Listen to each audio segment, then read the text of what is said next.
The magic നോവലിലേക്ക് ഏവർക്കും സ്വാഗതം. Kamala ഗോവിന്ദൻ്റെ വാമം part 13. Jayan വിവരങ്ങൾ അറിയാൻ തന്നെ ശ്രമിച്ചു. കൃഷ്ണമ്മാവനെ കണ്ടാൽ മതി. പക്ഷേ കൃഷ്ണമ്മാവനും തനിക്കെതിരാണ്. കാര്യങ്ങൾ പറഞ്ഞ് മനസ്സിലാക്കി തന്നെ അമ്മയും കൂട്ടി യോജിപ്പിക്കുന്നതിന് പകരം എരുതിയിൽ എണ്ണ പകർന്നു കൊടുക്കും പോലെ അകലം വർദ്ധിപ്പിക്കുകയാണ് കൃഷ്ണമ്മാവനും ചെയ്തത്. അല്ലെങ്കിൽ കൃഷ്ണമ്മാവൻ്റെ സ്വഭാവം അതാണ്. ഒട്ടും ആലോചനയില്ല. കാണുന്നതങ്ങ് വിശ്വസിക്കും. വെട്ടൊന്ന് മുറി രണ്ടെന്ന് തീരുമാനം. അതേ സ്വഭാവമാണ് അമ്മയ്ക്കും. വാശിക്ക് അവാർഡ് കിട്ടേണ്ടവർ. അതുകൊണ്ട് ജയൻ വിവരങ്ങൾ അറിയാൻ മറ്റു മാർഗങ്ങൾ തേടി.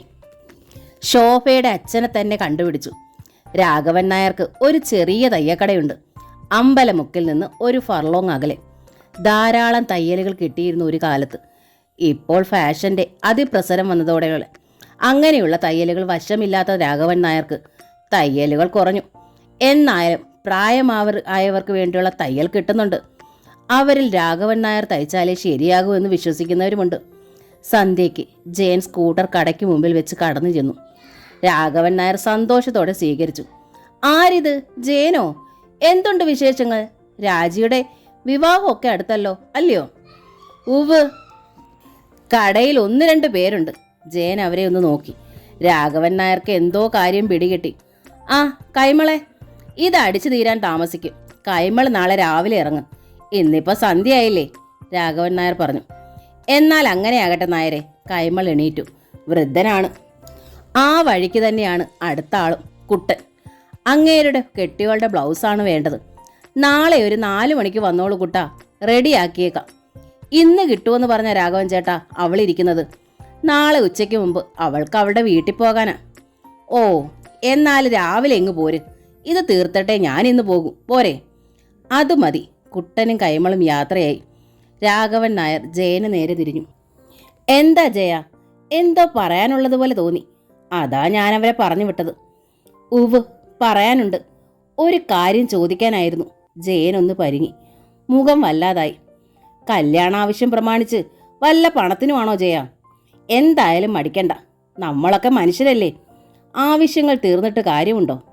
ജയൻ്റെ കയ്യിലുടനെ ഒരു വൻതുക ഉണ്ടാവില്ലെന്നറിയാം. ഒരാളുടെ ശമ്പളം കൊണ്ട് ജയൻ എന്തൊക്കെ ചെയ്യുന്നു? മിച്ചം കാണൂല.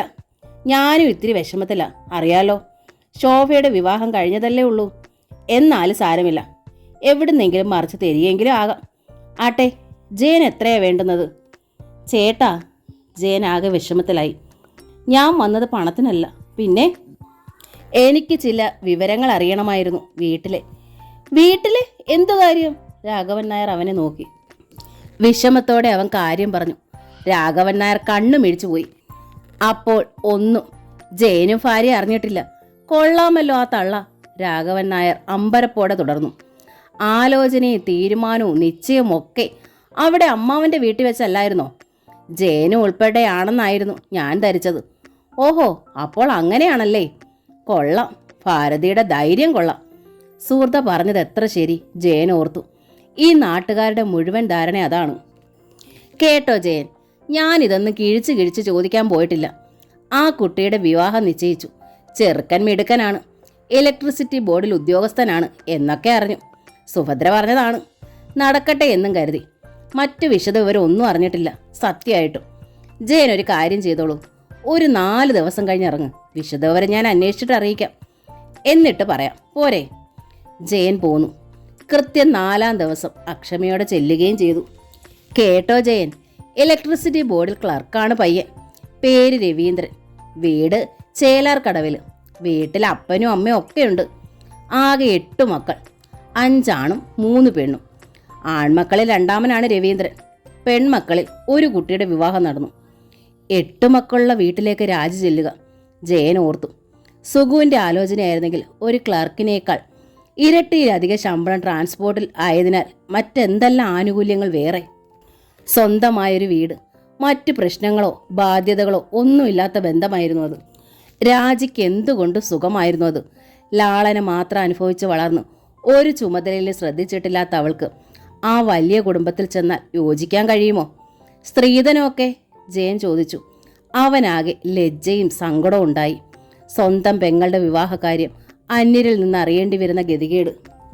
ഭാരതിയുടെ കയ്യിൽ കുറേ പണമുണ്ട്. 10-10,000 ഉണ്ടെന്ന് കേട്ടു. ബാങ്കിലോ മറ്റോ ആണ്. അതെടുത്ത് പയ്യന് കൊടുക്കും. പിന്നെ രാജിക്ക് കഴുത്തിലും കാതിലും ഒക്കെ ഉണ്ടല്ലോ. കുറച്ചെന്തോ അമ്മാവന്മാർ കൊടുക്കും അത്രേ. കല്യാണം അവിടെ വെച്ചാണല്ലോ. കല്യാണ ചെലവും അവരാണ്. കല്യാണം അവിടെ വെച്ചോ? അതെ, കല്യാണവും കൃഷ്ണന്റെ വീട്ടിൽ വെച്ചാണ്, രാഘവൻ നായർ പറഞ്ഞു. ഇവിടെ വെച്ചാകുമ്പോൾ ജയൻ പങ്കെടുക്കാതിരിക്കുന്നത് നാട്ടുകാർ അറിയുമല്ലോ. അപ്പോൾ ജയൻ സ്തംഭിച്ചുപോയി.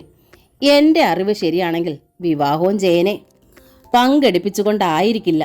മാത്രമല്ല, തെല്ല് വിഷമത്തോടെ രാഘവൻ നായർ പറഞ്ഞു, പയ്യൻ്റെ വീട്ടുകാർക്ക് അറിയില്ല രാജിക്ക് ഇങ്ങനെ ഒരു ആങ്ങളയുണ്ടെന്നുള്ള കാര്യം. ഇടി വെട്ടിയതുപോലെ ജയൻ തറഞ്ഞിരുന്നു പോയി. വിവാഹം കഴിഞ്ഞിട്ട് രവീന്ദ്രൻ ഇവിടെ ദത്തു നിൽക്കുകയാണ്. അങ്ങനെയാണ് തീരുമാനം. വീടും പറമ്പും രാജിക്കായിരിക്കുമെന്ന് എഴുതി കൊടുത്തിട്ടുണ്ടെന്നു. സ്ത്രീധനമായിട്ട് വീടും പറമ്പുമാണ് വെച്ചിരിക്കുന്നത്. ജയൻ ഒന്നും കേൾക്കാൻ വയ്യാതായി, ഒന്നും കാണാൻ വയ്യാതായി. എന്താണ് ഈ കേൾക്കുന്നതൊക്കെ? ഇങ്ങനെ ഒരു മകനില്ല, നീ ഇല്ലാതെ തന്നെ വിവാഹം നടത്തും എന്ന് പറഞ്ഞപ്പോഴും കരുതിയില്ല ഇത്രത്തോളം കടുത്തൊരു തീരുമാനമാണെന്ന്. അമ്മയ്ക്ക് എങ്ങനെ കഴിയുന്നു ഇതൊക്കെ? രാജിക്ക് എങ്ങനെ കഴിയുന്നു? പക്ഷേ അത് നടക്കത്തില്ല ജയ, രാഘവൻ നായർ പറഞ്ഞു. അച്ഛൻ മരിച്ചാൽ സ്വത്തുക്കളെല്ലാം മക്കൾക്ക് ഒരുപോലെയാണ് അവകാശം. അമ്മയ്ക്ക് തോന്നിയ പോലെ ചെയ്യാൻ അധികാരമില്ല. പക്ഷേങ്കിൽ എഴുതി കൊടുത്തെന്നുള്ളത് സത്യമാണ്. ആധാരം രജിസ്റ്റർ ആക്കിയോന്നൊന്നും അറിയത്തില്ല. ജയന്റെ വല്യമാവന് രജിസ്റ്റർ ഓഫീസിലോ മറ്റോ അല്ലേ ജോലി. അപ്പോൾ പിന്നെ തിരിമറികളൊക്കെ നടത്താം. എന്നാലും നിയമസാധ്യതയില്ല. കേസ് കൊടുത്താൽ മതി. ജയൻ മിണ്ടിയില്ല. ഇനി വിവാഹത്തിന് മുമ്പ് ഭാരതി വരുമെന്ന് എനിക്ക് തോന്നുന്നില്ല, രാഘവൻ നായർ തറപ്പിച്ചു പറഞ്ഞു. വന്ന് പറയാതെ സഹകരിക്കുന്ന എന്തിനാ? കേട്ടോ ജയ, അല്ല, വിവാഹം അടുക്കുമ്പോഴെങ്കിലും വരാണ്ടിരിക്കുമോ? ഒന്നുമില്ലേലും നീ അവരുടെ ഒരേ ഒരു മകനല്ലേ? അല്ല, എങ്ങാനും വന്ന് പറഞ്ഞാൽ വാശിയും വൈരാഗ്യം ഒന്നും തോന്നാതെ സഹകരിച്ചോണം. കഴിയുന്നത്ര തന്നെ. ഒരമ്മയും മകന് ശത്രുക്കളായി കഴിയുക പാടില്ലാത്തതാണ്. പ്രത്യേകിച്ച് ഒരേ ഒരു മകൻ. ജയന് മതിയായി. എണീറ്റു. അന്നും മൂക്കുമുട്ടെ മദ്യപിച്ചാണ് ജയൻ വീട്ടിലെത്തിയത്. അതും ഏറെ വൈകി കഴിഞ്ഞപ്പോൾ. ചെന്നപാടെ കൊച്ചുകുട്ടികളെപ്പോലെ അവൻ സുധയോടെല്ലാം എണ്ണിപ്പെറുക്കി പറഞ്ഞു കരഞ്ഞു. സമാധാനിപ്പിക്കാൻ പോലും സുധയ്ക്ക് കഴിഞ്ഞില്ല. രാജിക്ക് ഇങ്ങനൊരു ആങ്ങളയില്ലെന്ന് ബന്ധം കൂടാൻ പോകുന്ന വീട്ടുകാരോട് പറഞ്ഞെന്നു. വീടും പറമ്പും രാജിയുടെ പേർക്ക് എഴുതി കൊടുത്തെന്നു. ഇത്ര പെട്ടെന്ന് ഇങ്ങനെയൊക്കെ ചെയ്യാൻ അമ്മയ്ക്ക് എങ്ങനെ കഴിയുന്നു? ജയനെ എന്ത് പറഞ്ഞു പിന്നെ സമാധാനിപ്പിക്കും? അവൾ ആകെ കുഴഞ്ഞു. പിറ്റേന്ന് ജയൻ പറഞ്ഞു, നോക്കു സുധേ, അമ്മയും രാജി ഇവിടെ വരില്ലെങ്കിലും വിവാഹത്തിന് മുമ്പ് ചെല്ലണമെന്നും എല്ലാ വിധത്തിലും സഹകരിക്കണമെന്നും ഞാൻ മനസ്സിൽ നിശ്ചയിച്ചിരുന്നതാണ്. ഇനി അത് വേണ്ട. പെണ്ണിന് ആങ്ങളയില്ലാത്ത സ്ഥിതിക്ക് ഇല്ലാത്ത ആങ്ങളെ ചെല്ലുന്നത് എങ്ങനെ? അന്യനൊരുത്തൻ ചെന്ന ആളാകുന്നത് പേരുദോഷമുണ്ടാക്കും ഇല്ലേ? ഇനി ഞാൻ പോകില്ല. അവർ വന്നു പറഞ്ഞാലും പോവില്ല. സുധ അമ്പരന്നു. ജയേട്ടൻ തന്നെ തീരുമാനത്തിലെത്തിയിരിക്കുന്നു. സമാധാനം കൈവരിച്ചിരിക്കുന്നു. അവൾക്ക് സന്തോഷമായി, സമാധാനമായി. ഭഗവതി, നീ കാത്തു. ജയൻ അന്ന് തന്നെ ബാങ്കിൽ ചെന്ന് ലോണിനുള്ള അപേക്ഷകൾ പിൻവലിച്ചു. ജാമ്യം നിൽക്കാമെന്ന് പറഞ്ഞ കൂട്ടുകാരെയും വിലക്കി. സുധേ, എനിക്കിനി നീയും എൻ്റെ മോളും മാത്രം, മറ്റാരുമില്ല, ജയൻ അവളോട് പറഞ്ഞു. സുധയുടെ കണ്ണുകളിൽ നീരണിഞ്ഞു. ജയൻ പതിവ് പോലെ ഓഫീസിൽ പോവുകയും വരികയും ചെയ്തു. ദിവസങ്ങൾ ഓടിയകന്നു. രാജിയുടെ വിവാഹം അടുത്തു കഴിഞ്ഞു. അടുക്കും തോറും ജയന് വല്ലാത്തൊരു അസ്വസ്ഥതയുണ്ടായി. എപ്പോഴും അതേക്കുറിച്ച് സംസാരിക്കാൻ തുടങ്ങി. സുധയ്ക്ക് സങ്കടമാണ് കേൾക്കുമ്പോൾ. എന്ത് ചെയ്യാൻ? പേരിനെങ്കിലും അമ്മയോ രാജിയോ ഒന്ന് വന്നെങ്കിൽ. ഈ മനുഷ്യന്റെ നെഞ്ചിലെ നീറ്റൽ അവർ അറിയാത്തതെന്തേ? വിവാഹത്തിന് കഷ്ടിച്ച് 5 ദിവസം ഉണ്ടാകും. ടൗണിലേക്ക് സുധ പോയത് അനുമോൾക്ക് ഒരു ഉടുപ്പ് വാങ്ങാനാണ്. പിന്നെ വീട്ടിലേക്ക് കുറച്ച് അത്യാവശ്യ സാധനങ്ങളും വാങ്ങണം. ഉടുപ്പും വാങ്ങി ഇറങ്ങുമ്പോഴാണ് വിളി കേട്ടത്. ഒരു ഓട്ടോറിക്ഷയിൽ സുഭദ്ര ചേച്ചി സൗദാമിനി 2 പേര് ഇറങ്ങി വന്നു. ഓട്ടോറിക്ഷക്കാരനെ സുധ അറിയും. വീടിനടുത്തുള്ളതാണ്. ഓട്ടോ കാത്തു കിടന്നു. സുധ ശ്രദ്ധിച്ചു. സൗദാമിനിക്ക് ഇത് 7 മാസമായി കാണും. സൗദ ഇപ്പം ഇവിടാ സുധേ. സുഭദ്ര പറഞ്ഞു. ജോലി സ്ഥലത്ത് പകൽ പെണ്ണൊറ്റയ്ക്കല്ലയോ? ഞാൻ പറഞ്ഞു ഇവിടെ നിർത്തിയേച്ച് പോകാൻ. സൗദയ്ക്കും അതാണ് ഇഷ്ടം. പിന്നെ അവനും അങ്ങ് സമ്മതിച്ചു. ഒന്ന് പരിശോധിപ്പിക്കാൻ ഡോക്ടറെ അടുത്ത് പോയതാ. എന്നിട്ട് സുധ ചോദിച്ചു. ഓ, കുഴപ്പമൊന്നുമില്ല. ടോണിക്കിനൊക്കെ കുറിച്ച് തന്നു. ഇതാര്? അനുക്കുട്ടിയോ? ഇതെന്താ കയ്യില്? സുഭദ്ര അനുവിനെ ചേർത്ത് പിടിച്ചു. ഉടുപ്പാ, പുത്തനുടുപ്പ്, അനു പറഞ്ഞു. ആഹാ, ചേച്ചിയമ്മയൊന്ന് കാണട്ടെ. സുഭദ്ര പാക്കറ്റ് അഴിച്ചു നോക്കി. കൊള്ളാലോ, എത്ര നല്ല സുന്ദരനുടുപ്പ്. ഇതിട്ടാല് അനുക്കുട്ടിക്ക് സ്വർണ്ണ നിറമാകും. സുഭദ്ര ഉറക്കെ ചിരിച്ചു. ഓ, ഈ അമ്മയുടെ ഒരു ചിരി ഇത് വഴിയാ. സൗദാമിനി സുഭദ്രയെ തോണ്ടി. നീ പോടി പെണ്ണേ, ഇതെന്റെ അനുക്കുട്ടിയാ, അറിയോ നിനക്ക്? ഇവൾ കഴിഞ്ഞിട്ടേ എനിക്ക് നീയുള്ളൂ. അല്ല പിന്നെ. സുഭദ്ര വീണ്ടും ചിരിച്ചു. സൗദാമിനിയും കൂടെ ചിരിച്ചു. ആ ചിരി, നിൽപ്പ്, സന്തോഷം സുധയുടെ മനസ്സ് നിറഞ്ഞു. പിന്നെ എന്തുണ്ട് സുധേ വിശേഷം? വിശേഷം. സുധ നിർത്തി വിഷമത്തോടെ അന്വേഷിച്ചു. അവിടുത്തെ കാര്യങ്ങൾ എങ്ങനെയാ ചേച്ചി? അവിടെ എന്തോന്ന് കുഴപ്പം സുധേ, സുഭദ്ര വിവരിച്ചു. അവര് മെനഞ്ഞാന്നേ പോയി. ഭാരതിയും രാജിയും ഒരു ഓട്ടോയിലാ പോയത്. തേങ്ങയും വാഴക്കുലയൊക്കെ കൊണ്ടുപോയി. വീടടച്ചു കിടക്കുന്നു. അല്ലാണ്ടെന്താ? സുധ വിഷമത്തോടെ നിന്നു. നീ വിഷമിക്കണ്ടടി സുധേ. എന്തിനാ വിഷമിക്കുന്നേ? നീയും ജയനും നിരപരാധികളാണെന്ന് ദൈവത്തിനറിയാം. പിന്നെ അവരവനെ തള്ളി പറഞ്ഞത്. അങ്ങനെ ആകട്ടെ. നീ വന്ന വീട്ടിൽ അമ്മയും പെങ്ങളും ഇല്ലായിരുന്നു എന്നങ്ങ് വിചാരിക്കുക. അത്രേ ഉള്ളൂ സുധേ. മനസ്സിന്റെ പൊരുത്തമൊക്കെ. പിന്നെ വീട് എഴുതി കൊടുത്തത് സാരമില്ലെന്നേ. വീടില്ലാത്തവനാ നിന്നെ കെട്ടിയെന്നങ്ങ് സമാധാനിക്കണം. പിന്നെ ശ്രമിച്ചാൽ 2 സെന്റ് ഭൂമി വാങ്ങി ഒരു കൊച്ചു വീട് തല്ലിക്കൂട്ടാം. അത്രേ ഉള്ളൂ. പൈസയൊക്കെ കിട്ടിയോ ആവോ? സുധ വീണ്ടും അന്വേഷിച്ചു. 10-15 രൂപ ബാങ്കിൽ നിന്ന് കിടന്ന് എടുത്തു. പിന്നെ 8-10 പവന്റെ ആഭരണം നേരത്തെ രാജിക്കുണ്ടായിരുന്നല്ലോ. കാതിൽ ജിമിക്കുണ്ട്, നെക്ലസ് ഉണ്ട്, ഒരു കയറുമാല കാണിച്ചു, മോതിരവും കാട്ടി. വള 4 എണ്ണമേ ഉള്ളൂ. അമ്മാവന്മാര് കൊടുക്കാമെന്ന് പറഞ്ഞത് ഇപ്പം ഇല്ലാത്രേ. കല്യാണ ചെലവ് അവരല്ലേ എടുക്കുന്നത്. എല്ലാം കൂടി ഉണ്ടാകത്തില്ലെന്നാ കഴിഞ്ഞ ദിവസം വന്ന് പറഞ്ഞത്രേ. പിന്നെ കൊടുക്കാമെന്ന്. വള 10 എണ്ണം വേണമെന്ന രാജിക്ക്. അമ്മയും മോളും തമ്മിൽ വഴക്കായിരുന്നു. രാജി കരയുന്നതും കണ്ടു. എന്താ ചെയ്യുക? ഒടുവിൽ രാജിയുടെ കൊച്ചമ്മാവൻ കൊണ്ടുവന്ന് 6 വള കൊടുത്ത് 10 തികച്ചു. പക്ഷേ അത് 6 മുക്കുവളയാ വരവ്. ചെറുക്കൻ്റെ വീട്ടുകാർ ശ്രദ്ധിക്കാൻ പോണോ? സുധ തറഞ്ഞു നിന്നുപോയി. മുക്കുപണ്ടം. ഒരിക്കൽ തനിക്ക് നേരിട്ട അപമാനം അതിന്ന് രാജിക്കും. സുഭദ്ര യാത്ര പറഞ്ഞതും വീട്ടിലേക്ക് ക്ഷണിച്ചതും ഓട്ടോയിൽ കയറി അവരിരുവതും പോയതും അവൾ അറിഞ്ഞില്ല. അത്രയ്ക്ക് സ്തംഭനാവസ്ഥ. അന്ന് രാത്രിയിൽ ജയന്റെ മുമ്പിൽ സുധ ഒരു കടലാസ് പൊതി വെച്ചു. അവൻ അത് തുറന്നു നോക്കി. ആഭരണങ്ങൾ, സുധയുടെ 10 പവന്റെ ആഭരണങ്ങളും ആ പൊതിയിലുണ്ട്. കുഞ്ഞിന്റെ അരഞ്ഞാണവും മാലയും വരെ. അവൻ അമ്പരന്ന് നോക്കി. ഇത് രാജിക്ക് കൊടുക്കാനാണ്. അവളുടെ വിവാഹത്തിന് നമ്മളിത് കൊടുക്കണം, കൊടുത്തിരിക്കണം. ഉറച്ച സ്വരമായിരുന്നു അത്. ജയൻ കണ്ടു. നഗ്നമായ കാതും കഴുത്തും കൈകളും സുധയുടെ നിറമിഴികളും മുഖത്തെ ദൃഢഭാവവും. അവൻ തറപ്പിച്ചു പറഞ്ഞു, എന്താ സുധ ഇത്? ഇപ്പോഴെന്താ ഈ പുതിയ സീൻ? ഞാൻ പറഞ്ഞില്ലേ എനിക്ക് നീയും കുട്ടിയും മാത്രമേ ഉള്ളൂ എന്ന്. ഇങ്ങനെ ഒരു പെങ്ങളും അമ്മയില്ല എന്നും. അരുത് ജയേട്ടാ, അങ്ങനെ പറയരുത്. ഈ പിണക്കവും വഴക്കം തീരാൻ ഒരൊറ്റ നിമിഷം മതി. ഇണങ്ങുമ്പോഴും നിങ്ങൾ അമ്മയും മകനും പെങ്ങളും ഒന്നാകും. അന്യാകാൻ ഞാനേ കാണും. അന്ന് ജയേട്ടൻ തിരിഞ്ഞു നിന്ന് എന്നെ കുറ്റപ്പെടുത്തരുത്, അവൾ തറപ്പിച്ചു പറഞ്ഞു. നീ എന്താണ് ഈ പറയുന്നത്? ജയൻ ചോദിച്ചു. ഞാൻ എന്തിനു നിന്നെ കുറ്റപ്പെടുത്തണം? പോകുന്നില്ലെന്ന് പറഞ്ഞത് ഞാൻ തന്നെയല്ലേ? അതെ, പക്ഷേ പോകണമെന്ന് പറയുന്നത് ഞാനാണ്. കാര്യം? ഞാൻ ഇന്ന് ടൗണിൽ വെച്ച് സുഭദ്ര ചേച്ചിയെ കണ്ടു. വീട്ടിൽ വലിയ ബുദ്ധിമുട്ടാണ്. സ്വർണം മേടിക്കാൻ പണമില്ല. അമ്മാവൻ അവധി പറഞ്ഞു. രാജി അമ്മയും വഴക്കായി. അവൾക്ക് 10 വള വേണം. ശോഭയ്ക്ക് 16 വളയുണ്ടായിരുന്നത്രേ. 10 വള രാജി ആഗ്രഹിക്കുന്നത് തെറ്റാണോ? ഇപ്പോൾ 4 വളയെ അവളുടെ കയ്യിലുള്ളല്ലോ. ഒരു നെക്ലസ് അമ്മ എങ്ങനെയോ വാങ്ങിയിട്ടുണ്ട്. ബാക്കിയൊക്കെ പഴയത് തന്നെ. 6 വളയ്ക്ക് പകരം സുധ നിർത്തി. പകരം മുക്കുവളയാണത്രേ കയ്യിൽ. ജയൻ വിളറിപ്പോയി. ജയേട്ടൻ പറഞ്ഞിട്ടാണ് അന്ന് ഞാൻ ഇട്ടത്. പക്ഷേ എന്നിട്ട് പോലും ഞാൻ സഹിച്ച അപമാനം. അമ്മയെപ്പോലൊരമ്മ രവീന്ദ്രനുമുണ്ട്. രാജിയെപ്പോലെ 2 പെങ്ങന്മാരും ഇനി രവീന്ദ്രനുണ്ട്.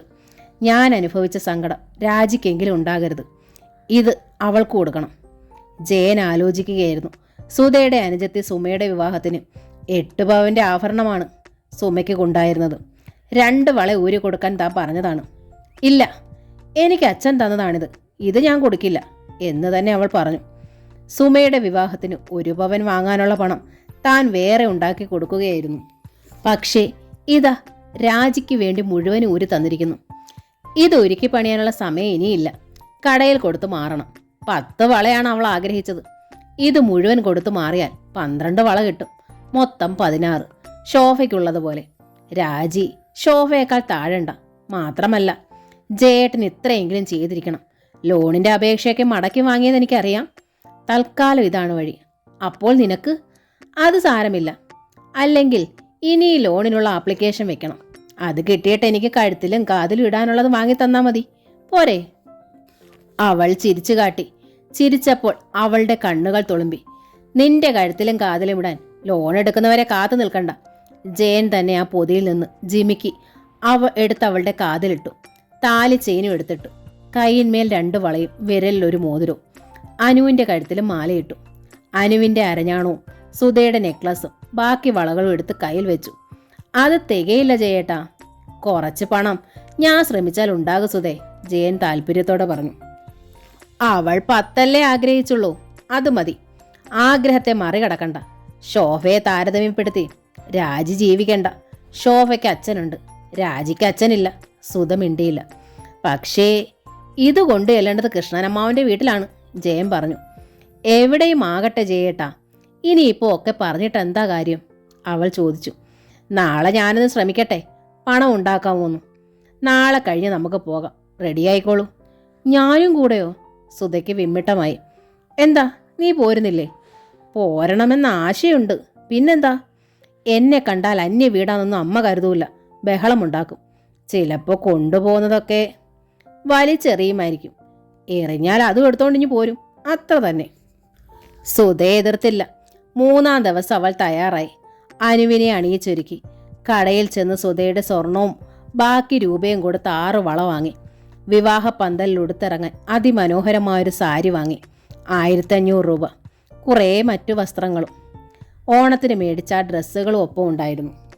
സ്കൂട്ടറിൽ മൂവരും കൃഷ്ണമ്മാവന്റെ പടിക്കൽ ചെന്നിറങ്ങുമ്പോൾ ഉച്ച കഴിഞ്ഞിരുന്നു. മുറ്റത്ത് പന്തലിന് കാൽ നാട്ടുന്നവർക്കിടയിൽ നിന്നിരുന്ന കൃഷ്ണമ്മാവൻ. എന്താ എല്ലാവരും കൂടി ഇങ്ങോട്ട്? ഒട്ടും മടിക്കാതെ കൃഷ്ണമ്മാവൻ ചോദിച്ചു. ജയൻ മിണ്ടിയില്ല. ആരിത്? ജയനോ? വരൂ മോളെ, വാ. കൃഷ്ണമ്മാവന്റെ ഭാര്യ പെട്ടെന്നിറങ്ങി വന്നു. സുമതിയമ്മായി ഹാർദവുമായി തന്നെയുള്ള സ്വീകരണം. തെല്ലു ഈർഷയില്ല. ആ സ്വരത്തിലെന്ന് ജയനും സുധയെ അറിഞ്ഞു. തെല്ല ആശ്വാസമായി. വരാന്തയിൽ നിന്ന് മുറിക്കകത്തേക്ക് കടക്കും മുമ്പ് രാജി ഓടിപ്പാഞ്ഞു വന്നു. ചേട്ടാ വിളിച്ചതും അവൾ ഉറക്കെ കരഞ്ഞു. ജയന്റെ കയ്യിൽമേൽ പിടിച്ചു. അപ്പോഴാണവൾ സുധയെ കണ്ടത്. ഒരു നിമിഷം അവൾ കരയാൻ പോലും മറന്നു നിന്നു. പിന്നെ അനുമോളെ വാരിയെടുത്തു. ആൻറ്റിയുടെ ചക്കര മോളെ. അവൾ അനുവിന് 100 ഉമ്മ കൊടുത്തു. ആൻറ്റിയോട് ഞാൻ പിണക്കോ? പെട്ടെന്ന് അനു പറഞ്ഞു. ആൻറ്റിയെ കാണാൻ വന്നപ്പോൾ കണ്ടില്ലല്ലോ. ആൻറ്റി എന്നെ കാണാൻ വന്നില്ലല്ലോ. ഞാൻ ശരിക്കും പിണക്കവാ. ആൻറ്റിയോട് എല്ലാവരും പിണങ്ങിക്കോ മോളെ. ഇതാ ആൻറ്റിയുടെ തലയിലെഴുത്ത്, രാജു പറഞ്ഞു. അനു താഴേക്ക് ഊർന്നിറങ്ങി. വേണ്ട, കുഞ്ഞാണ്, അതിനറിയില്ല. നീ എന്നോട് പറഞ്ഞോളൂ, എനിക്ക് മനസ്സിലാകും, ജയൻ പറഞ്ഞു. ജയേട്ടാ, സുധ അവനെ തോണ്ടി വിളിച്ചു. ജയനാകെ സങ്കടവും ദേഷ്യവും വന്നു തുടങ്ങിയിരുന്നു. സ്വന്തം വീടുണ്ടായിട്ടും മറ്റൊരിടത്ത് വെച്ച് വിവാഹം. ആളില്ലാത്തവരെ പോലെ മറ്റുള്ളവർ ചുമതലക്കാർ. വാഴക്കുലകൾ, തേങ്ങ, പച്ചക്കറികളൊക്കെ മുറിക്കുള്ളിൽ. മുറ്റത്ത് പന്തലിടുന്നു. അതിനപ്പുറത്ത് ഉരുളിയും വാർപ്പും പാത്രങ്ങളും. അടുക്കള വശത്ത് ഇടിക്കുന്നതിൻ്റെയും പൊടിക്കുന്നതിൻ്റെയും സ്വരം. അടുക്കളയിൽ നിന്ന് വറുക്കുന്നതിൻ്റെ മണം. എല്ലാത്തിൻ്റെയും ചുമതല വഹിക്കേണ്ട താൻ അന്യൻ, കാഴ്ചക്കാരൻ. ആഹാ ജയ, നിങ്ങളിരുന്നില്ലേ? സുധേ, ഇരിക്കേ, അമ്മായി ഇപ്പം കാപ്പിയിടാം. സുമതി അമ്മായി ധൃതിക്കിടയിൽ വീണ്ടും വന്നു. ധൃതിയിൽ തന്നെ പോയി. അമ്മ ഇതുവരെ വന്നില്ലെന്ന് ജയൻ ഓർത്തു. അമ്മ എവിടെയെന്ന് ചോദിക്കുന്നില്ലെന്ന് മനസ്സിൽ ഉറപ്പിക്കുകയും ചെയ്തു. ചേച്ചി ഇരിക്കൂ, രാജി കസേര നീക്കിയിട്ടു. ഇന്നാണല്ലോ ചേച്ചി ഒന്ന് വന്നത്. ഇന്ന് വരാൻ പോലും നീ അറിയിച്ചില്ലല്ലോ, ജയനാണ് ചോദിച്ചത്. നിന്റെ വിവാഹത്തിന് പങ്കെടുക്കാൻ അർഹതയില്ലാത്ത 3 പേർ. അങ്ങനെ കരുതിയാൽ മതി. വന്നത് വിവാഹം കൂടാനുമല്ല. ഞങ്ങൾ ഇവിടെ നിൽക്കുമെന്ന് നീ ഭയപ്പെടണ്ട. എന്താ ചേട്ടാ, ഞാൻ എന്തിനാ ഭയപ്പെടുന്നത്? ആങ്ങളയില്ലാത്തവൾക്ക് ആങ്ങളെ ചമഞ്ഞൊരാൾ അടുത്തു നിന്നാൽ പുത്തൻ ബന്ധക്കാർ പ്രശ്നമുണ്ടാക്കില്ലേ? ചേട്ടാ ഞാൻ, രാജി വിളറി. ജയേട്ടാ, സുധ വീണ്ടും താക്കീതുപോലെ വിളിച്ചു. പക്ഷെ ജയന് സങ്കടം സഹിക്കാൻ പറ്റുന്നില്ല. പറയാതെ വയ്യ. രാജി, അമ്മ എവിടെ? സുധ വിഷയം മാറ്റാനായി ചോദിച്ചു. അമ്മ അടുക്കളയിലുണ്ട്. രാജിയുടെ മുഖം വീണ്ടും വിളറി. സുധ അങ്ങോട്ട് ചെന്നു. അനു ഭാരതിയുടെ ചുമലിലുണ്ട്. ഭാരതി കായയുടെ തൊലി പൊളിച്ച് ഉപ്പേരിക്കരിയുകയാണ്. എന്തൊക്കെയോ പറയുന്നുണ്ട്. സുധ കണ്ടു. അമ്മയുടെ മുടി വീണ്ടും നരച്ചിരിക്കുന്നു. വീണ്ടും ക്ഷീണിച്ചിരിക്കുന്നു. അമ്മേ, സുധ വിളിച്ചു പതിയെ. ഭാരതി ഞെട്ടിത്തിരിഞ്ഞു നോക്കി. അനുവിനെ താഴെ ഇറക്കി. കറിക്കത്തിയുമായി അവർ ചാടി എണീറ്റു. ഹ, അമ്മയോ? ആരാടി നിന്റെ കമ്മ? ആരെയാടി നീ വിളിച്ചത് അമ്മയെന്ന്? എന്തേടി ആറുവാണിച്ചി? ഇറങ്ങടി ഇവിടുന്ന്. ഇവിടെയും വല്ല കൂടോത്രോപ്പിക്കാൻ വന്നതാണോടി പട്ടിച്ചി? കറിക്കത്തി ചൂണ്ടി അവർ ആക്രോശിച്ചു. സുധയ്ക്ക് നാവിറങ്ങിപ്പോയി. ഇവിടെ വെച്ചൊരു പ്രത്യേക അവസരത്തിലെങ്കിലും ഒട്ടും അവൾ പ്രതീക്ഷിച്ചതല്ല. മാത്രമല്ല, വിളിക്കാഞ്ഞിട്ടും അറിയിക്കാഞ്ഞിട്ടും വന്നപ്പോൾ ഒരുപക്ഷെ അവരുടെ മനസ്സ് മാറിയേക്കുമെന്നും അവൾ പ്രതീക്ഷിച്ചു പോയതാണ്. പക്ഷേ അനു ഭയന്നുപോയി. അവൾ ഉറക്കെ കരഞ്ഞു. സുമതി അമ്മായി ഇടയ്ക്ക് കയറി വന്നു. ഇതെന്താ ഭാരതി ചേച്ചി ഈ കാട്ടുന്ന ബോധമില്ലാണ്ട്? അപ്പുറത്താളുണ്ട്, അറിയാമോ? ആളുണ്ടേൽ എനിക്കെന്താ? ഞാൻ പറയാനുള്ളത് പറയും. ഒരാൺതരി എനിക്ക് പിറന്നതിനെ ഇല്ലാണ്ടാക്ഷി യക്ഷിയായത് അറിയാമോ? ഒരാവശ്യം വന്നപ്പോൾ ഉണ്ടോ ഉപകാരത്തിനവൻ? സുമതിക്ക് അറിയില്ലാഞ്ഞിട്ടാ. പരമേശ്വര കണിയാര് കൃത്യം പറഞ്ഞു, അറിയാവോ? 41 ദിവസത്തിനകം ചോര ഛർദ്ദിച്ച് ഞാൻ തൊലയണമെന്ന്. എത്ര രൂപ മുടക്കിയിട്ടാ ഞാൻ രക്ഷപ്പെട്ട് നിൽക്കുന്നെന്നറിയാമോ? ഓ, പണ്ടാരാണ്ട് പറഞ്ഞതുപോലെ അവളെന്തിനാ ചേച്ചിക്ക് കൂടോത്രം ചെയ്യുന്നേ? എന്തിനാന്നോ? ഞാൻ തൊലഞ്ഞാല് ഈ പെണ്ണിനെ അടിച്ചിറക്കി വിട്ടിട്ട് ആ വീട്ടിലെ റാണിയായി വാഴാം, അറിയാമോ? അവൾക്കും അവളുടെ വീട്ടുകാർക്കും പിന്നെ പരമാനന്ദമല്ലയോ? അതാ കാര്യം സുമതി. ഇവളെ ഞാൻ അപ്പാടിക്കുള്ളിൽ കാല് കുത്താൻ സമ്മതിക്കില്ല. നിനക്കറിയാമോ, എൻ്റെ അരിപ്പെട്ടി വെട്ടിപ്പൊളിച്ചവളാ ഇവള്. അവൾക്ക് തിന്നാൻ തികയാത്തേന് രൂപ എത്ര മുടക്കിയാ ഞാൻ പിന്നെ പൂട്ടി വെച്ചിരിക്കുന്നതെന്നറിയാവോ? ഭാരതിയാ പറയുന്നത്. കൊക്കിന് ജീവനുണ്ടേ ആ പടി ഇവളെ ഞാൻ കയറ്റത്തില്ല. ഇവരെന്നാ കരുതി എന്നെക്കുറിച്ച്? ഇവരങ്ങ് പോയാൽ ഞാൻ തെണ്ടൂന്നോ? എനിക്ക് ഒരുത്തനും വേണ്ട. ആഹാ, വന്നിരിക്കുന്നു ഉർവശി. ആരെ കാണാൻ? ഇത് കണ്ടൊന്നും ഭാരതി ഇളകത്തില്ല. എൻ്റെ വെട്ടി പൊളിച്ചതിന് ഞാൻ മരിച്ചാലും മറക്കൂല. നാഴി അരിയിട്ട് തിളപ്പിച്ച് എൻ്റെ ഇഷ്ടത്തിന് കഴിച്ചു പോയതിൻ്റെ കോലാഹലം സുമതിക്കൊന്നും അറിയത്തില്ല. അതാ. ഈ അമ്മയ്ക്കെന്താ മിണ്ടാതിരിക്കാൻ മേലെ? ബഹളം കേട്ടുവന്ന രാജി ചോദിച്ചു. ഒപ്പമുണ്ട് ജയനും. പോടി ചൂലയപ്പുറത്ത്. നിന്നെ ആരാടി വിളിച്ചത്? എടി ആരാന്ന്? ഞാൻ പറയുന്നിടത്ത് കയറി പറയണ്ടടി. അത്രയ്ക്ക് നീ ആളായിട്ടുമില്ല. അയ്യോടാ, ആങ്ങളെയും പൊന്നുനാത്തൂനെയും കണ്ടപ്പോൾ അവളങ്ങ് നെകളിച്ച്. ഭാരതി ചോദിച്ചു. എൻ്റെ ആങ്ങളെ എനിക്ക് വലുതാ. അമ്മ വിടാഞ്ഞിട്ടാ ചേട്ടാ, അല്ലെങ്കിൽ ഞാൻ വന്നേനെ. രാജി പറഞ്ഞു. എന്നാ ചെല്ലടി. നിന്നെ എന്താ ഞാൻ കെട്ടിയിട്ടിരിക്കുമായിരുന്നോ? പോകാൻ മേലായിരുന്നോടി. ഭാരതി വിടാനായിരുന്നില്ല ഭാവം. പന്തല് കെട്ടാൻ എത്തിയവരും ഇടിക്കാനും പൊടിക്കാനും എത്തിയവരും ഒക്കെ അടുക്കളവാതിക്കൽ കൂടി. ജയൻ പിൻവലിഞ്ഞു. പിന്നെ കയ്യിൽ കരുന്നിരുന്ന പൊതിക്കെട്ടുകൾ രാജിയുടെ കയ്യിൽ വെച്ചു കൊടുത്തു, ബലമായി തന്നെ. ചേട്ടാ, എനിക്കിതൊന്നും വേണ്ട. ചേട്ടനും ചേച്ചിയും വന്നല്ലോ. ഞാൻ എത്ര കരഞ്ഞെന്നോ? ജയൻ പോക്കറ്റിൽ നിന്ന് 6 വളയെടുത്ത് വെച്ച് നീട്ടി. ഇതാ ചേട്ടൻ്റെ ഒരു എളിയ സമ്മാനം. ആ വളയുടെ കൂടെ 5000 രൂപയുടെ ഒരു പൊതിയുമുണ്ടായിരുന്നു. നിനക്ക് എന്ത് വാങ്ങണമെന്ന് തോന്നിയാലും വാങ്ങാൻ. പണമില്ല എന്ന് വിഷമിക്കരുത്. ഇനി വേണമെങ്കിലും ചോദിക്കാം, മടിക്കണ്ട. നിനക്ക് ആങ്ങളയില്ലെങ്കിലും എനിക്ക് പെങ്ങളുണ്ടായി പോയല്ലോ ചേട്ടാ. രാജി വിമ്മിപ്പൊട്ടി. അവളുടെ കണ്ണുകൾ സുധയുടെ കഴുത്തിലും കയ്യിലും പതിഞ്ഞു. സുധയുടെ ആഭരണങ്ങളാണ് വളയുടെ രൂപത്തിൽ തൻ്റെ കയ്യിലിരിക്കുന്നതെന്ന് അവൾ അറിഞ്ഞു. ഇതൊക്കെ വേണ്ട ചേട്ടാ, ചേച്ചിയുടെ ആഭരണങ്ങൾ, അവൾ പറഞ്ഞു. അവൾ ഇഷ്ടത്തോടെ തന്നതാണ്. എന്നാലും രാജി, ഭർത്താവ് അറിഞ്ഞ് 2 വള ഇമിറ്റേഷൻ ഇട്ടുകൊണ്ട് വിവാഹപ്പന്തലിൽ ഇറങ്ങേണ്ടി വന്ന ഒരു പെണ്ണിൻ്റെ നീറുന്ന നൊമ്പരം എൻ്റെ നെഞ്ചിലുണ്ട്. ആ നൊമ്പരം ഒരിക്കലും നിനക്കുണ്ടാവരുത്, സുധ പതിയെ പറഞ്ഞു. രാജി വിളറിപ്പോയി.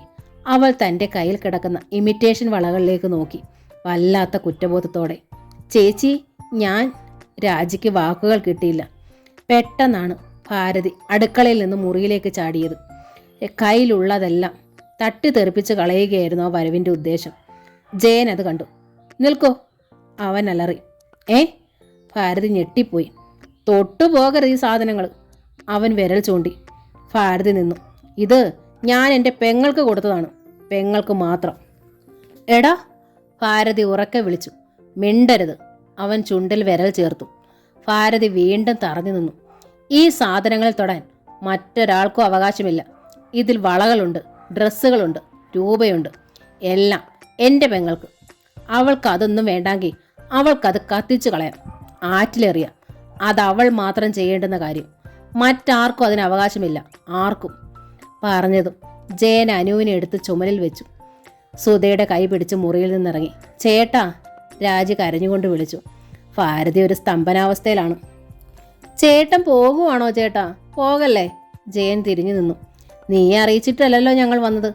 പോകാനും നിന്റെ അനുവാദം ആവശ്യമില്ല. എൻ്റെ ഇഷ്ടത്തിന് വന്നു, എൻ്റെ ഇഷ്ടത്തിന് പോകുന്നു. ചേട്ടാ പോകല്ലേ, അന്ന് ചേട്ടൻ വേണം, ചേട്ടൻ ഉണ്ടാകണം ഇവിടെ. ഞാൻ ഇന്ന് നിന്റെ അടുത്ത് വന്നതുകൊണ്ട് ഒരു ക്ഷണിക്കൽ അല്ലേ? ജയൻ അവളെ തറച്ചു നോക്കി.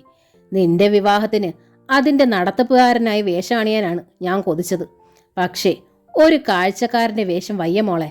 പിന്നൊരു കാര്യം പ്രത്യേകം ഓർമ്മിക്കണം, നിന്റെ ഭർത്താവാകുന്നതിനോട് ഒരിക്കലും ഈ ആങ്ങളെക്കുറിച്ച് പറയണ്ട. ആ വീടും പറമ്പും അവകാശപ്പെട്ട് ഒരിക്കലും ഈ ചേട്ടൻ വരികയുമില്ല. ഒക്കെ നിനക്കുള്ളതാ, എല്ലാം നീ എടുത്തോളൂ. ജയൻ മുന്നോട്ട് നടന്നു. സുധയും മുറ്റത്ത് തറഞ്ഞു നിൽക്കുന്ന കൃഷ്ണമ്മാവൻ്റെ അടുത്തവൻ നിന്നു. ഭാരതി എന്ന പെങ്ങൾക്ക് ജയൻ എന്നൊരു മകനില്ല അല്ലേ? കൃഷ്ണമ്മാവൻ മുഖം കുനിച്ചു. ശരിയാണ്, ഇല്ല, ഇന്നു മുതൽ, ജയൻ തറപ്പിച്ചു പറഞ്ഞു. പിന്നെ നടന്നു. നിഴൽ പോലെ സുധയും സ്കൂട്ടറിനടുത്തേക്ക്. അപ്പോഴും ജയൻ്റെ മനസ്സൊന്നു കൊതിച്ചു. മോനെ ജയ, നില്ലടാ അവിടെ, നീ പോകല്ലേടാ എന്നൊരു വിളി. നിന്നു പോകുമായിരുന്നു അവൻ. പക്ഷേ ആ വിളി ഉണ്ടായില്ല. ജയന് നിൽക്കേണ്ടതായും വന്നില്ല. അവരെയും കൊണ്ട് ആ സ്കൂട്ടർ നീങ്ങി. വിവാഹം ഒരുവിധം ഭംഗിയായി തന്നെ നടന്നു. കൃഷ്ണമ്മാവൻ്റെ വീട്ടിൽ വെച്ച് തന്നെ വിരുദ്ധം നടന്നു. ഭാരതി അവിടെ തന്നെ നിന്നു. രാജിയും രവീന്ദ്രനും തിരിച്ചുപോയി. അവിടെ രവീന്ദ്രൻ്റെ പല വീടുകൾ സന്ദർശിക്കാനുണ്ട്. അല്ലെങ്കിലും ഒരു മാസത്തേക്ക് വിരുന്നിൻ്റെയും ക്ഷണിക്കലിൻ്റെയും സൽക്കാരത്തിൻ്റെയും തിരക്കാണല്ലോ. അതിനുശേഷം വീട്ടിലേക്ക് വരാമെന്ന് രവീന്ദ്രൻ പറഞ്ഞു. ഭാരതി സമ്മതിച്ചു. ആ ഒരു മാസത്തേക്ക് ഭാരതിയും കൃഷ്ണൻ്റെ വീട്ടിൽ തന്നെ നിൽക്കാമെന്ന് കരുതി. കൃഷ്ണമ്മാവനാണ് വിവാഹത്തിൻ്റെ ഇടപാട്. കൃഷ്ണമ്മാവനാണ് രവീന്ദ്രനെയും കൂട്ടി രാജിയെ കാണാൻ ആദ്യം വീട്ടിലെത്തിയതും. രവീന്ദ്രൻ ഇഷ്ടമായെന്ന് പറഞ്ഞപ്പോൾ രവീന്ദ്രൻ്റെ അച്ഛനെയും അമ്മാവന്മാരെയും കൂട്ടി വീണ്ടും വന്നു. നിശ്ചയവും കല്യാണവും കൃഷ്ണമ്മാവൻ്റെ വീട്ടിൽ വെച്ച് നടത്തുന്നതായിരുന്നു രവീന്ദ്രൻ്റെ വീട്ടുകാർക്കും സൗകര്യം. കാരണം അവിടെ നിന്ന് അധികം ദൂരമില്ല, യാത്രാ ചെലവ് ലാഭം. കാര്യങ്ങൾ അങ്ങനെയൊക്കെ ആയതിനാൽ ജയൻ എന്ന രാങ്ങള രാജിക്കുണ്ടെന്ന് രവീന്ദ്രൻ്റെ വീട്ടുകാർ അറിഞ്ഞിരുന്നില്ല. പക്ഷേ കല്യാണത്തിൻ്റെ തിരക്കിൽ രവീന്ദ്രൻ അത് അറിയുക തന്നെ ചെയ്തു. കല്യാണത്തിന് വന്നപ്പോൾ രവീന്ദ്രൻ്റെ അമ്മാവൻ കൃഷ്ണമ്മാവനെ മാറ്റി നിർത്തി ചോദിച്ചു കാര്യം. ഒരാങ്ങളെയുണ്ട്. കൃഷ്ണമ്മാവൻ പരിങ്ങലിലായി. ബാങ്കിൽ ജോലിക്കാരനാ. പക്ഷെ എന്തു പ്രയോജനം? തള്ളയ്ക്കും പെങ്ങൾക്കും ഗുണമില്ല. അവനും കെട്ടിയോളും കൊച്ചും വേറെയാ താമസം. വരികയോ അന്വേഷിക്കുകയോ ഒന്നുമില്ല. യുദ്ധം വെട്ടിയിട്ടാ പോയതും. ഒരമ്മയും പെങ്ങളും ഉണ്ടെങ്കിൽ പലർക്കും പലപ്പോഴും അതൊരു അസൗകര്യമാ. എന്ന് വെച്ച് കൊല്ലാൻ പറ്റുമോ? അവർക്കും ജീവിക്കണ്ടേ? പെണ്ണ് പ്രായം തികഞ്ഞതല്ലേ. ഞാൻ ചുമതലയേറ്റു, അത്രേ ഉള്ളൂ. എൻ്റെ പെങ്ങളും മരുമകളുമായി പോയില്ലേ? അല്ല, അവകാശികൾ വേറെ ഉണ്ടെങ്കിൽ അതും ഒരു ചെറുക്കൻ. പെണ്ണിന് വീടും പറമ്പും എഴുതി കൊടുത്താൽ പ്രശ്നമാകത്തില്ലേ?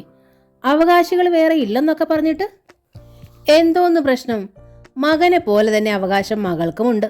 വയസ്സുകാലത്ത് നാഴി വെള്ളം കൊടുക്കുന്നത് ആരാ? അവർക്കാണ് സ്വത്തിന് അവകാശം. അല്ലാണ്ടെന്താ?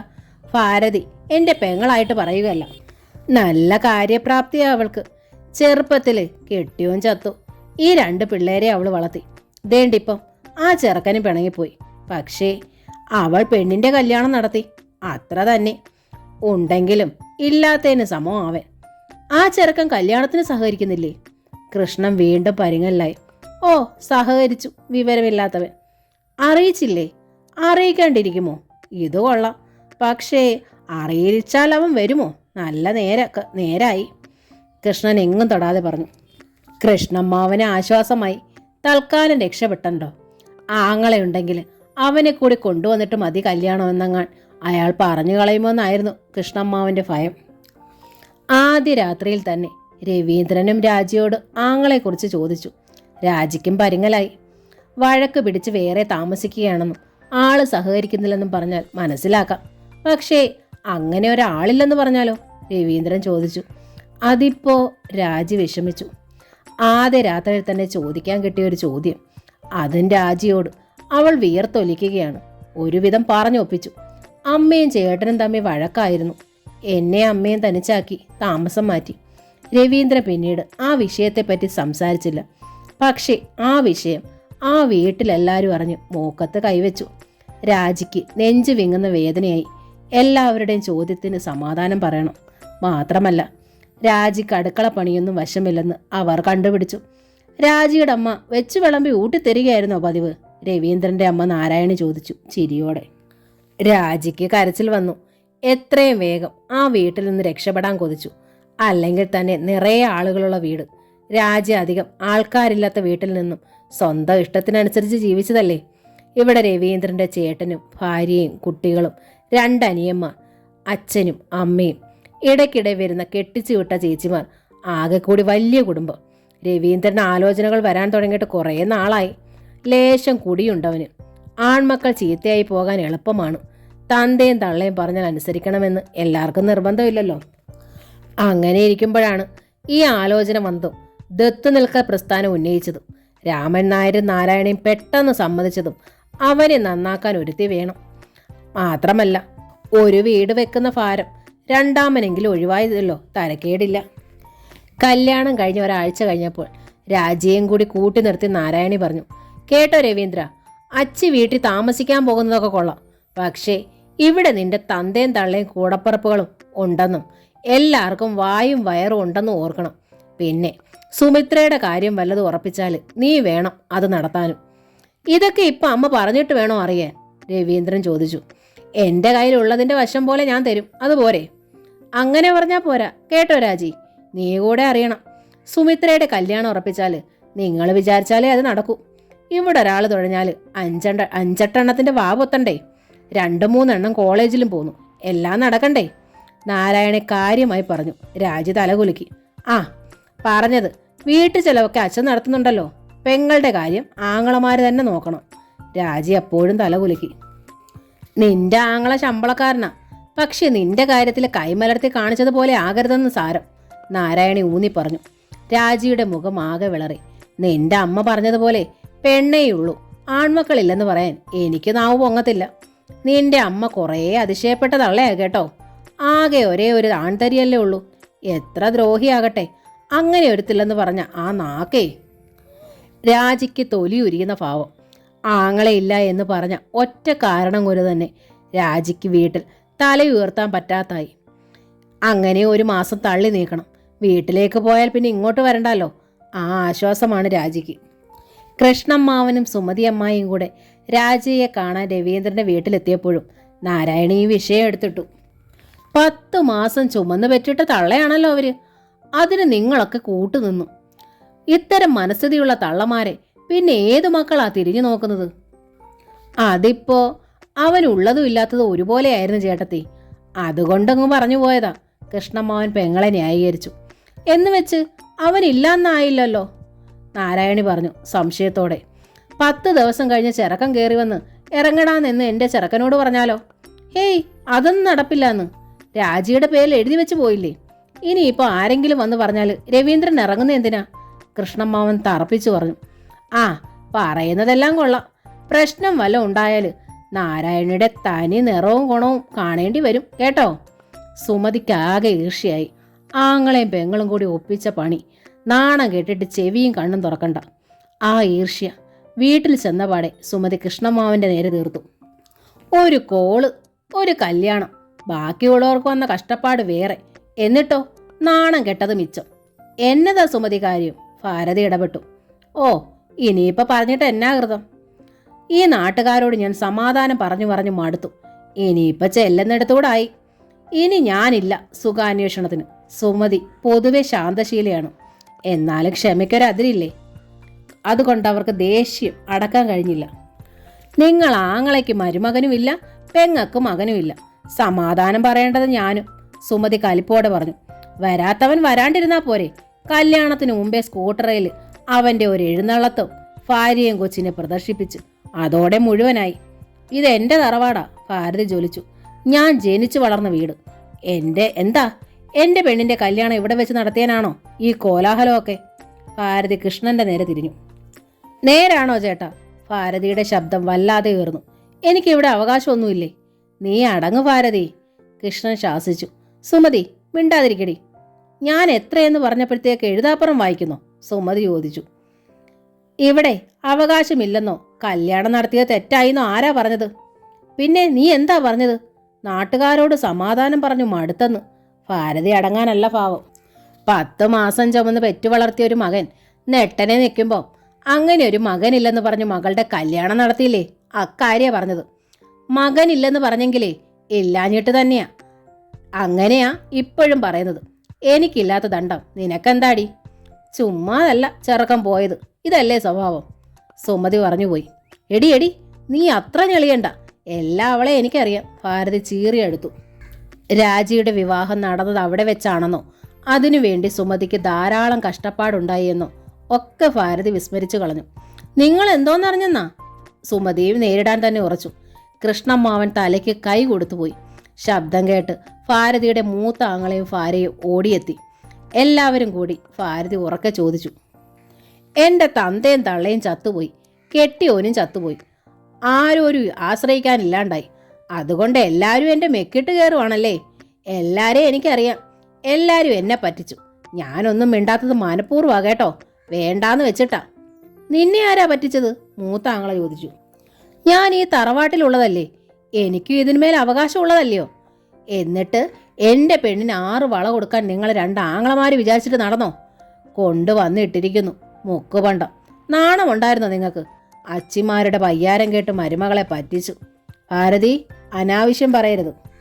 കൃഷ്ണമ്മാവൻ കയർത്തു. നിന്റെ അവകാശം എന്നേ തീർത്ത് നിനക്ക് തന്നിട്ടുള്ളതാ. പിന്നെ എന്തോ അവകാശമാ നീ പറഞ്ഞത്? ഈ തറവാട് വീതിച്ചതേ 2ആയിട്ടല്ലയോ? ഞാനന്ന് ചോദിച്ചപ്പോൾ പറഞ്ഞില്ലേ പെണ്ണിന്റെ ആവശ്യത്തിന് തരാമെന്ന്. ആവശ്യം വന്നപ്പോൾ കൈ മലർത്തി കാട്ടിയില്ലേ? കൈ മലർത്തിയോ? പൊടി പൊടിച്ച് കല്യാണം നടത്താൻ പിന്നെ നിന്റെ കെട്ടിയോൻ സമ്പാദിച്ചതാണോടി ചെലവാക്കിയത്? കൃഷ്ണൻ ചോദിച്ചു. ഭാരതി 2 അല അലച്ചു നെഞ്ചിന്. കെട്ടിയോനില്ലാത്തത് കൊണ്ടല്ലേ എല്ലാവരും എൻ്റെ മേലെ കുതിര കയറുന്നത്. എനിക്കിപ്പോൾ ആരും ഇല്ലാണ്ടായി. അയൽക്കാർ എത്തി നോക്കി. ഭാരതി, നിർത്ത്. ഇല്ല, എനിക്കിപ്പോൾ എൻ്റെ അവകാശം തരണം. എനിക്ക് തരാമെന്ന് പറഞ്ഞത് തരണം. നിന്റെ അവകാശം പൊടി. കൃഷ്ണമ്മാവൻ ഭാരതിയെ ബലമായി പിടിച്ച് അകത്തേക്ക് തള്ളി. തള്ളലിൻ്റെ ആയത്തിൽ ഭാരതി വീണു. തല തറയിലിടിച്ചു. ഭാരതി ഉറക്കെ നിലവിളിച്ചു പോയി. ഭാരതി അന്ന് തന്നെ കൃഷ്ണമ്മാവൻ്റെ വീട്ടിൽ നിന്നിറങ്ങി. തൻ്റേതായ എല്ലാ സാധനങ്ങളും കെട്ടിപ്പെറുക്കിയെടുത്തു. ഒരാളോടും ഒന്നും മിണ്ടിയില്ല. യാത്ര പറഞ്ഞില്ല, ഇറങ്ങിപ്പോന്നു. ഭാരതിയെ തോൽപ്പിക്കാനൊന്നുമില്ല. ആഹാ, സ്വന്തമായി വീടുണ്ട്. ആരും കൂട്ടില്ലെങ്കിലും അവിടെ കഴിയാം. ഒരുത്തനും എത്തി നോക്കാൻ വരില്ല. പോരെങ്കിൽ ഭഗവതി കൂട്ടുണ്ട്. പിന്നെന്താ? മകളും മരുമകനും വരാൻ കാത്തിരിക്കേണ്ടെന്ന ആവശ്യമൊന്നുമില്ല. ഭാരതി വീട്ടിലെത്തി. മുറ്റവും പരിസരവും മുഴുവൻ ചപ്പും കരിയിലകളും, വീടിനുള്ളിൽ മാറാലയും പൊടി. മരുമകൻ വന്ന് താമസിക്കാനുള്ളതല്ലേ. ഭാരതി വീടും പരിസരവും വൃത്തിയാക്കി. കടയിൽ പോയി സാധനങ്ങൾ വാങ്ങി വന്നു. കഞ്ഞിയും കറിയും വെച്ച് കഴിച്ചു. ഒറ്റയ്ക്ക് കിടന്നു. എന്താ ഇവിടെ വെച്ച് കല്യാണം നടത്താഞ്ഞത്? ഞങ്ങളെല്ലാവരും അറിഞ്ഞില്ലല്ലോ, പലരും ചോദിച്ചു. ഇവിടെ ഇപ്പോൾ ആരാ ചുമതലയ്ക്ക്? അവിടെ ആയിരുന്നു എല്ലാം കൊണ്ടും സൗകര്യം. ഭാരതി പറഞ്ഞൊഴിഞ്ഞു. രാജി എന്നാ വരിക? ആ, 1.5 മാസം കഴിയും. ഒരു ഊണ് നഷ്ടപ്പെടുത്തിയല്ലോ. പലരും പരിഭവം പറഞ്ഞു. ഭാരതി പക്ഷെ ചിരിച്ച് തള്ളിക്കളഞ്ഞു. രാജിയും രവീന്ദ്രനും ആദ്യമായി വീട്ടിൽ വരുന്ന ദിവസം ഒരു ചെറിയ സദ്യ ഉണ്ടാക്കാം. അയൽക്കാരെ വിളിച്ച് സൽക്കരിക്കാം. അതാ വേണ്ടത്. അവരുടെ പരിഭവം തീരും. പക്ഷേ ആരാണ് അതിനൊക്കെ ചുമതല വഹിക്കുക? ചുമതല ഏറ്റെടുത്താൽ തന്നെ പണം എവിടെ? ഭാരതിയുടെ കയ്യിൽ നയാ പൈസയില്ല. ഉണ്ടായിരുന്ന ചില്ലി പൈസ വരെ കല്യാണത്തിന് ചെലവാക്കി. പോരുമ്പോൾ ചേട്ടന്മാർ കുറച്ച് രൂപ തരുമെന്നും തന്നില്ലെങ്കിൽ ചോദിച്ചു വാങ്ങണമെന്നും ഒക്കെ കരുതിയിരുന്നതാണ്. അപ്പോഴാണ് കലമ്പലുണ്ടായതും. വേണ്ട, അവരുടെ പണം വേണ്ട. ഭാരതി ജീവിച്ചത് ആങ്ങളമാരുടെ പണം കൊണ്ടാണോ? അല്ലല്ലോ. ഇത്തിരി പൈസയ്ക്ക് വേണ്ടി കെഞ്ചാനൊന്നും തയ്യാറല്ല, ആങ്ങളെയാണെങ്കിൽ പോലും. ഭാരതി അമ്പലക്കവലയിലെ ദാമുവിൻ്റെ കടയിൽ നിന്നും അരിയും സാധനങ്ങളുമൊക്കെ കടമായാണ് വാങ്ങിയിരുന്നത്. രവീന്ദ്രനും രാജിയും ഒക്കെ വരുമ്പോൾ തരാമെന്ന കരാറിൽ. കാര്യം ഇങ്ങനെയൊക്കെ ആണെങ്കിലും ദിവസം ചെല്ലുന്തോറും വല്ലാത്തൊരു വിഷമമായി ഭാരതിക്ക്. ഒരു വീട്ടിലൊറ്റയ്ക്ക് എത്ര ദിവസമാണിങ്ങനെ? ഒറ്റയ്ക്ക് വെച്ചും വിളമ്പിയും കഴിച്ചും കഴിയാൻ ഭാരതിക്ക് വിമ്മിട്ടം, വല്ലാത്തൊരു ഏകാന്തത. 1.5 മാസം കഴിഞ്ഞ് രവീന്ദ്രനും രാജിയും വന്നപ്പോൾ ഭാരതിക്കാകെ ദേഷ്യം പിടിച്ചിരുന്നു. എങ്കിലും വഴക്ക് പറഞ്ഞില്ല. മരുമകൻ ആദ്യമായി വരുമല്ലേ. മരുമകൻ മാത്രമല്ല വന്നപ്പോൾ രവീന്ദ്രൻ്റെ ഇളയ അനിയത്തി അനിതയും ഒപ്പമുണ്ട്. പുത്തരിയിൽ കല്ല് കടിക്കണ്ടല്ലോ, ഒന്നും പറഞ്ഞില്ല. ഒരുപാട് സ്ഥലത്തൊക്കെ പോകാനുണ്ടായിരുന്നമ്മേ, രാജി പറഞ്ഞു. എല്ലായിടത്തും പോകണ്ടേ? പിന്നെ ഞങ്ങൾ കന്യാകുമാരി പോയി 2 ദിവസം അവിടെ താമസിച്ചു. അല്ലെങ്കിൽ കഴിഞ്ഞ ആഴ്ച വന്നേനെ. കന്യാകുമാരിയിലോ? ഭാരതിയുടെ നെഞ്ചിലൊരു നീറ്റ്. കന്യാകുമാരിയിൽ ഒന്ന് പോകണമെന്നും സൂര്യാസ്തമയവും ഉദയവും ഒന്ന് കാണണമെന്നും കൊതിക്കാൻ തുടങ്ങിയിട്ട് എത്രയോ കാലമായി. രാജിക്കത് അറിയുകയും ചെയ്യാം. നീ എന്നെ കൂടെ അറിയിക്കാൻ എന്താ അടിപെണ്ണേ? ഭാരതി ചോദിച്ചു പോയി. അതിപ്പോൾ ഞങ്ങൾ തന്നെയാ പോയത്. രാജി ഒഴിഞ്ഞു മാറി. ഭാരതി പിന്നൊന്നും മിണ്ടിയില്ല. അനിതയ്ക്കും രവീന്ദ്രനും രാജിക്കും കാപ്പിയും പലഹാരങ്ങളും കരുതിയിരുന്നത് കൊടുത്തു. അനിത കൂടെ കൊണ്ടുവന്നിരുന്ന 2 വലിയ എയർ ബാഗ് തുറക്കുന്നതും പുസ്തകങ്ങളും ബുക്കുകളും ഡ്രസ്സുകളും എടുത്ത് അടുക്കുന്നതും കണ്ടപ്പോൾ ഭാരതിക്ക് അമ്പരപ്പായി. അവർ രാജിയെ നോക്കി. രാജി അമ്മയെ അടുക്കളയിലേക്ക് വിളിച്ചു. അനിത ഈ ടൗണിലെ ഒരു കോളേജിലാണ് പഠിക്കുന്നത്. ദിവസവും അങ്ങ് വരെ പോയി വരുന്നത് നല്ലത് ഇവിടെ താമസിക്കുന്നതാണല്ലോ. അവിടുത്തെ അമ്മ പറഞ്ഞു. രവിയേട്ടൻ ഇനി മുതൽ ഇവിടല്ലേ? രാജി അടക്കം പറഞ്ഞു. രവിയേട്ടനും അതാണ് അഭിപ്രായം. കൊള്ളാം, നല്ല കോളായി. ഭാരതി മുഖം ചുളിച്ചു. ഇതിൻ്റെയൊക്കെ ഭാരം നിനക്കാണോ? അവിടെ ഒരു തന്തയില്ലേ, ചേട്ടനില്ലേ എന്ന് പറഞ്ഞപ്പോൾ ഇപ്പോൾ ഞാനെന്തോ ചെയ്യും? 8 മക്കളോടത്തല്ല ഉള്ളിടത്തല്ലേ എന്നെ കെട്ടിച്ചു വിട്ടത്. തൊട്ടതിനൊക്കെ രവിയേട്ടൻ പെറുക്കണം കാശ്. ഒരു മടിയില്ല, ഒക്കെ പെറുക്കി കൊടുക്കുകയും ചെയ്യും. ഇതാപ്പോൾ നന്നായേ. വീടും പറമ്പും നിന്റെ പേരിൽ എഴുതി തന്നതേ നിന്റെ കെട്ടിയോൻ ഈ വീട്ടിലെ കാര്യം നോക്കാനാ, അല്ലാണ്ട് അവൻ്റെ വീട്ടിലെ കാര്യം നോക്കാനല്ല. അറിയാമോ നിനക്ക്? ഞാൻ എന്താ ചെയ്യുക? രാജി കൈമലർത്തി. അവൾക്കൊന്നും അറിയില്ല. ഇനി മുതൽ നീ പിടിച്ചോണം. നല്ലോണം പിടിച്ചില്ലെങ്കിലേ കാശൊക്കെ അവൻ്റെ തള്ളയും കൂട്ടരും അങ്ങ് മേടിക്കും. നിന്നെ കൊണ്ട് എന്തിനു കൊള്ളാം? ഭാരതി കണ്ണു മിഴിച്ചു കാട്ടി. അവളുടെ താടിക്കിട്ട് കുത്തി. ഇനി മുതൽ ഞാൻ ശ്രദ്ധിച്ചോളാം, രാജി സമ്മതിച്ചു. 2 പേരും കുശുകുശുപ്പും കഴിഞ്ഞ് വന്നപ്പോഴാണ് ഭാരതി വല്ലാതെ നടുങ്ങിയത്. ഇതാ തൻ്റെ മുറി കയ്യേറിയിരിക്കുന്നു എന്ന് മാത്രമല്ല, അവളുടേതായ മുറിയാക്കി മാറ്റിയിരിക്കുന്നു. വാമം എന്ന നോവലിൻ്റെ ഈ ഭാഗം ഇവിടെ പൂർണ്ണമാവുകയാണ്. അവസാന ഭാഗം ഉടൻ തന്നെ അപ്ലോഡ് ചെയ്യുന്നതായിരിക്കും. ഈ നോവൽ നിങ്ങൾക്ക് ഇഷ്ടമായെങ്കിൽ ലൈക്ക് ചെയ്ത്, ഷെയർ ചെയ്ത്, സബ്സ്ക്രൈബ് ചെയ്ത് ഹൈപ്പും കൂടി ചെയ്യണേ. താങ്ക്